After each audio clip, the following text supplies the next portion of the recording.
Hai, aku Elaine, aku berumur 13 tahun. Pernahkah kamu takut akan hidupmu? Mungkin itu terdengar lucu.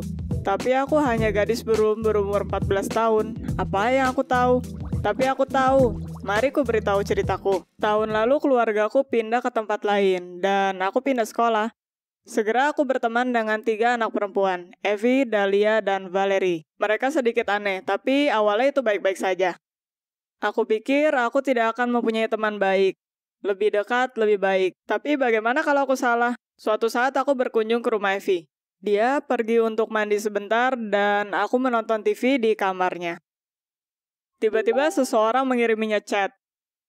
Aku membacanya tidak sengaja. Kita mempunyai HP yang sama dan aku pikir itu milikku. Aku sadar saat aku membaca chatnya.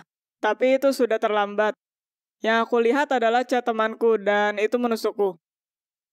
Chat terbarunya adalah, ya, dia tidak berguna.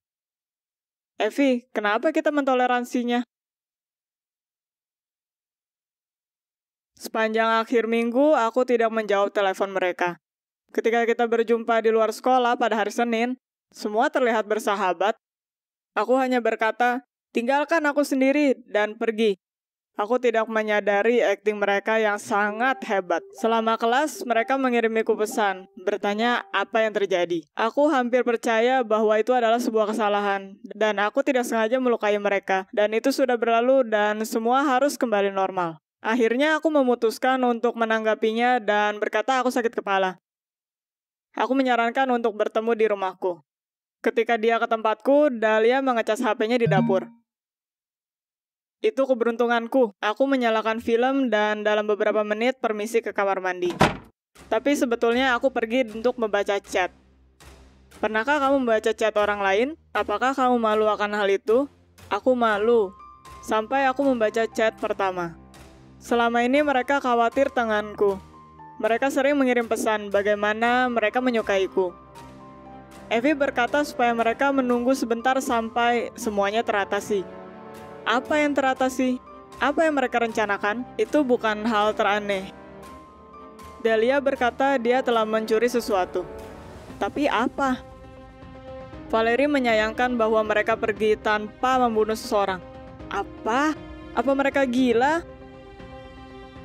Apakah mereka melakukan hal kriminal?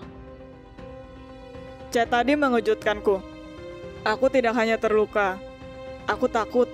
Aku mengantisipasi bahwa ada hal yang buruk dari mereka. Tapi aku tidak bisa berhenti bicara dengan mereka. Aku ingin tahu apa yang terjadi. Aku yakin mereka merencanakan sesuatu terhadapku. Aku mengambil setiap kesempatan untuk membaca chat mereka. Lalu, ketika aku melihat HP Valerie yang sedang dicas, aku membaca chat yang tidak menyenangkan dari Dahlia. Katanya, apakah kamu akan membiarkan kita membunuh Elaine? Benar? Hatiku jatuh. Ini apa yang Evie tanyakan kepada mereka. Aku seharusnya bisa menyangka. Tapi setelah aku tahu dan dapat melindungi diriku, ketika mereka mengundangku menginap, aku membawa sesuatu. Ketika kita hanya sendiri, aku mengeluarkan pistol. Itu berhasil. Ketika mereka melihatnya, mereka berteriak. Aku mulai menangis, berkata aku tahu segalanya. Valerie yang paling berani menghampiriku. Dahlia dan Evie berusaha memisahkan kita. Aku berusaha lepas. Aku tahu apa yang mereka inginkan dariku. Tetapi tidak. Mereka hanya melihatku terkejut dan bingung. Evie bertanya, apa yang aku pikirkan? Pembunuhan? Perampokan? Apa? Lalu aku berkata aku membaca chat mereka. Mereka tiba-tiba tertawa. Valerie menjelaskan bahwa Evie adalah nama karakter di permainan game. Itu adalah vampir yang menyerang orang. Mereka telah memainkan itu cukup lama dan belum mengundangku. Tapi Evie menyukai namaku, jadi dia menggunakannya. Dahlia dan Valerie berencana untuk membunuhnya. Pembunuhan dan perampokan adalah apa yang karakter tersebut lakukan. Tidak ada yang terjadi di kehidupan nyata. Aku sangat malu. Aku terluka bahwa namaku digunakan sebagai vampir. Tapi kecurigaanku lebih melukaiku.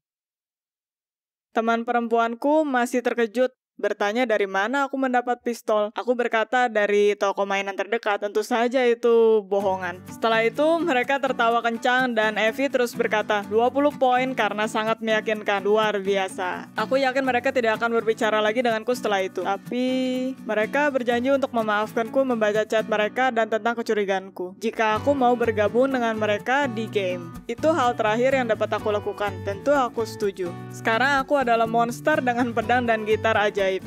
Dan juga seorang perempuan yang menyadari bahwa komunikasi sangatlah penting. Bahkan jika kamu mencurigai temanmu. Like cerita ini jika kamu mau YouTube untuk menunjukkan lebih dan subscribe ke channel ini. Dan hey, ceritakan juga pengalamanmu karena bisa menjadi video animasi kita.